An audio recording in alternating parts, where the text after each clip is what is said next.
Hi, I'm Sarish Sudhakar, and in this video I'll explain the exposure triangle as simply as I can. If you're a complete beginner who's looking at all the aperture, shutter, and ISO numbers on the camera and tearing your hair out, you'll love this video.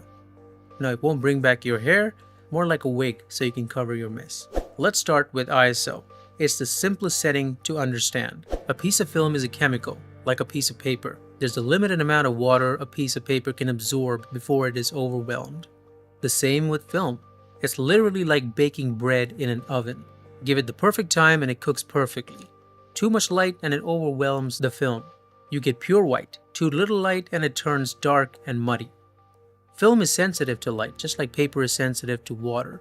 This sensitivity is a fixed thing. It doesn't change over time. That makes your job easier. Once you know the exact amount of light required to expose film, it never changes. Like a recipe that calls for 1 cup water, it's always going to be 1 cup of water. You can measure this water in liters or ounces or milliliters, whatever is convenient to you. Sensitivity in photography is measured in ISO. ISO stands for International Standards Organization. They have guidelines for how this should be measured. ISO is just a number, don't get hung up on the technical details. They're not important to beginners. A pilot only needs to know how to fly a plane. A pilot doesn't have to build a plane. The only thing you have to know about ISO is the greater the number, the better the camera sees in low light. Double the ISO and the camera needs half the light. For a beginner, it's not easy to grasp what this means. Let's say you're in the middle of an open field on a sunny day and you need ISO 25 to expose a frame. Now what if you had ISO 800? You would get the same exposure with just a candle. Okay, candlelight won't reach the rest of the land, but you get the idea. It's incredible technology. Let me show you something cool. 100 years ago, film had a rating of ISO 25 or so, on average. They didn't rate film stock in those days, so people had to expose and develop by eye.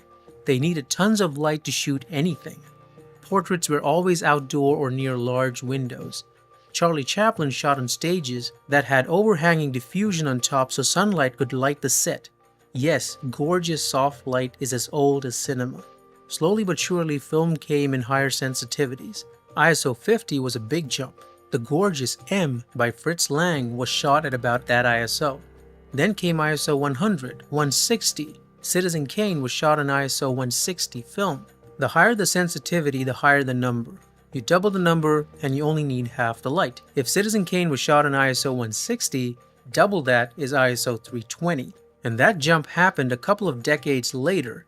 The Night of the Hunter was shot on film rated at ISO 320. Just as a side note, this was only for black and white film. Color film was still stuck at ISO 25 or so. For example, the beautifully shot Vertigo was shot at ISO 25. Modern cameras don't even have an ISO 25. Modern cameras start at about ISO 100, with some exceptions. Guess what was shot on ISO 100? The Godfather was shot on ISO 100. Gordon Willis played with underexposure so much so that he earned the moniker the Prince of Darkness. A decade later, Kubrick shot The Shining at ISO 100. Color film hasn't developed as quickly as black and white. Fast forward today and Once Upon a Time in Hollywood used ISO 200 for daylight and ISO 500 for low light. And this is where digital sensors have taken over. A sensor is like a piece of film that can change its sensitivity by some magical will, like mood swings. Today you're touchy, other days you have a thick skin and nobody can get to you. The best sensors today can shoot cinematic images at ISO 3200 or 6400. There are cameras that go way beyond to almost 4 million ISO, and I'm pretty sure in the future we'll go even further. In the past, ISO was limited by the chemistry of film. Things are very different now. In some cameras, the change in sensitivity is made by software. The sensor records the same thing, but through software you can change the sensitivity later in post to whatever you want. So instead of paper, we have a towel. If it gets too wet, wring it out, or add more water if you want. The limitation with ISO is actually in the opposite direction. Cameras go down to ISO 100. Some can go below ISO 800 if you want the best image quality. Some DSLRs go to ISO 50. But what if you could go lower? Today we use ND filters to cut down light, but if we can reduce ISO to extremely low numbers, we won't need ND filters anymore. So I hope the next big revolution will come in the other direction. So as a beginner, what should you do with ISO? I have some advice for you. Don't touch it. Set it at auto ISO and forget about it. You don't want to auto everything, but set your ISO to auto in the beginning. Why? The ISO is a functional tool. For the creative part of image making, you need the other two members of the triangle. The simpler to understand is a shutter. A shutter is exactly that, a shutter that opens and shuts, like a window. In our example with the paper and water, you have to start pouring water and you have to stop sometime. That's what the shutter does. It starts and stops light hitting the sensor. On cameras, it's written in seconds and minutes. In modern cameras, the shutter can stay open for hours or as low as 1/8,000th of a second. Having this range is powerful. If nothing moves while the shutter is open, the image is sharp. But if there's movement, like water flowing or clouds moving across the sky, they all get exposed while the shutter is open and it blurs everything together. You can create stunning photographs this way. You can also capture faint stars by keeping the shutter open for hours. And what if you want to freeze droplets or you're shooting a fast-moving Formula 1 car? You can't keep the shutter open for too long. When things move during the time the shutter is open, the blur you get is called motion blur. Blur caused by motion. This motion blur is undesirable in most photography. But guess where it is critically important? You bet, cinema.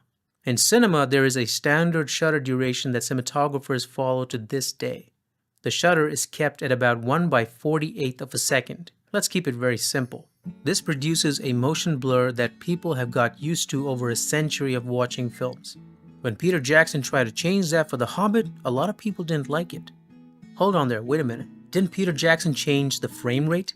Whenever you expose a photograph, that's one frame.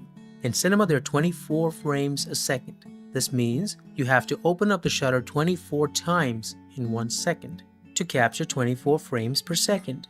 This also means you have to close the shutter 24 times a second. That's 48 total cycles per second, which is why the shutter speed is 1/48th of a second. When Peter Jackson increased the frame rate of The Hobbit to 48 FPS, the shutter would have been opened and closed a total of 96 times, for a shutter speed of 1/96 of a second. This made the images crisper and reduced the motion blur people are used to. The reduced motion blur changed the impression of movement. It's useful in sports. Sports are shot and broadcast at high frame rates so you can actually see the ball traveling fast. Otherwise, you'll see a blurry mess in tennis, football, table tennis, Muhammad Ali's punches. In chess, you can keep the shutter open for hours. I love chess, so I'm allowed to make fun of it. You can change shutter speeds if you want. If you want less light, you can keep your shutter open for a smaller period. If your ISO is low, you can open the shutter for longer to let more light through. So this way, ISO and shutter work like a balance. You raise one, you lower the other for the same exposure. In film, the sensitivity is sometimes called speed, like film speed. Not the film speed, film speed. Maybe that's how the word shutter speed came to be. It doesn't have to make sense, just like ISO. You can call it shutter duration, or just shutter, or just shut up and shoot. Don't call it anything. As a beginner, here's a simple tip. You can think of the shutter as the inverse of the ISO. For example, if ISO 100 and a shutter of 1/100th of a second gives you one exposure, then changing the ISO to 50 will mean you must change the shutter to 1/50th of a second. 1/50th of a second is longer than 1/100th of a second. So when you reduce the ISO by half, you reduce the shutter speed by half. That relationship is always maintained. Don't worry if these things don't make immediate sense. The first time you learn about feet or meters or kilograms as a kid, you probably didn't get it either. It takes a fair bit of time for kids to even get their own name. Aperture. The aperture is the one thing that's not in the camera, but in the lens. Every lens is made of glass, and it has a fixed diameter. Optics is a complicated field, but to keep it really simple, for you, this diameter is the opening. The lens focuses the light and makes an image on the sensor, and the opening decides how much light can pass. It's like a window into a room. There might be sunlight all around outside, but only the light that comes through your window reaches your room. Here's a fun little puzzle. The light that passes the opening must travel through the lens to the sensor. When light travels, it always loses intensity. No, you don't have to know anything about it. Just remember the diameter of the opening and the distance it has to travel decides how much light hits the sensor. If you want to reduce the light, you can reduce the size of the opening.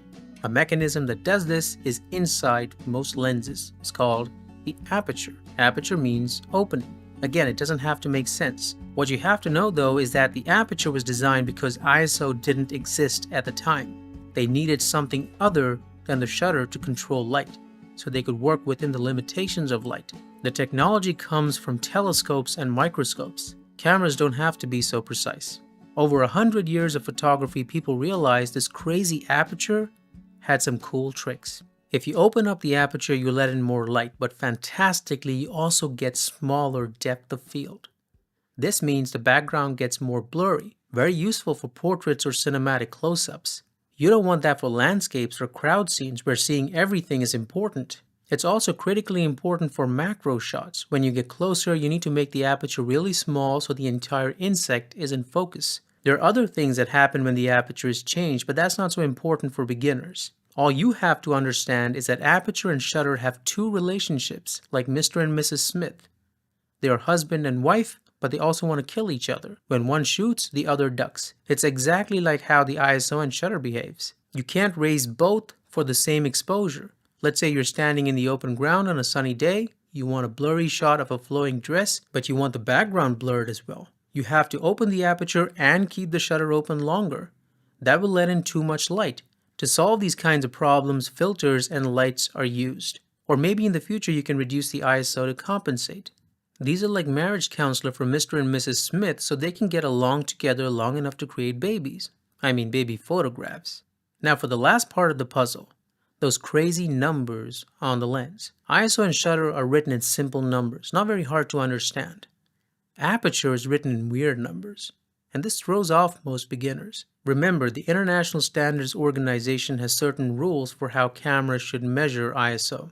Unfortunately, it gives camera manufacturers some leeway so they don't always agree, but that's another matter. At least there are rules. For a beginner, ISO 100 in one camera should give you the same result as ISO 100 in another camera. As far as shutter speeds are concerned, it's a mechanical thing that is controlled by time, like a wristwatch. 1/50th of a second for one camera should be 1/50th of a second for another camera. But with aperture, it's inside the lens. Every lens is different. Even comparing the same lens made by two manufacturers, the optics inside are different. The diameter of the lens is different. The distance to the sensor is different. And remember, we know that these things are the things that control the amount of light falling on the sensor. In other words, the aperture controls the exposure. But how can we have one setting that all lenses must follow? There have been many aperture systems in the past. For example, the earliest was in the early 1900s by Franz Stolz. It went like this. I'm going to use a ruler next to it so you understand it better. Then there was another system that went like this, and a third system used by Kodak in its early days that went like this. It was only in 1949 that the world finally decided to adopt the system we have today. You might have a valid question. Why don't they use a linear system like the ruler? Look at a bright landscape photograph. There are areas that are bright and areas under trees or bushes that are dark. You could place a black box and it will be really dark, and you can have the sun in the shot and it can be really bright. This means a camera should be able to capture not the light falling on the scene, but the light reflected off everything. And light reflects differently. Through trial and error, they understood that the amount of light in our world created by the sun is tremendous, and you had to double or halve it to keep things under control. We can measure distance in kilometers, but when we start measuring distances between stars, we need light years. Units are chosen for convenience. Every doubling of the light is called a stop. And even though the number on the aperture is technically called f numbers, everyone calls them f-stops. Just like shutter speeds, we have an f-stop, a marriage of words. The reason why it's called f-stop is because each major jump is the doubling of light, or double the exposure.